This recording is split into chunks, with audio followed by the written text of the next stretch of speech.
На боці сирійських повстанців воюють українці. Про це заявив посол Сирії в Україні. Однак про масштаби такої співпраці дипломат не розповів, заявивши, що цього ніхто не знає. Неля Терешко детальніше. Поки США шукають партнерів для удару по Сирії, посол Сирії в Україні зробив сенсаційну заяву. Мовляв, на боці бойовиків уже воюють союзники чи не з половини країн світу, зокрема із України. Есть, к сожалению, много террористов из 83 стран мира, в том числе из Украины, к сожалению.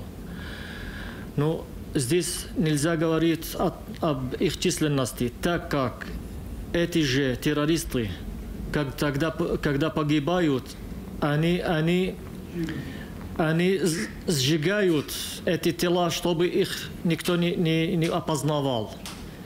Ані джерел такої інформації, ані інших подробиць посол не розкрив. Тим часом у США Комітет закордонних справ Сенату уже підготував текст резолюції про військове втручання. Операція має тривати не більше 60 днів.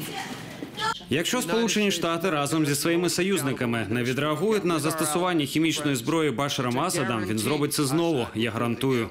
Голосуватиме Конгрес наступного тижня, а з боку сирійського уряду уже полетіли перші погрози ймовірним військовим союзникам США. Дамаск заявив, що вдарить по Ізраїлю, Туреччині та Йорданії, якщо вони підтримують американські авіаудари. Неля Терешко, Ігор Кримов. Інформаційна програма «Сабиття».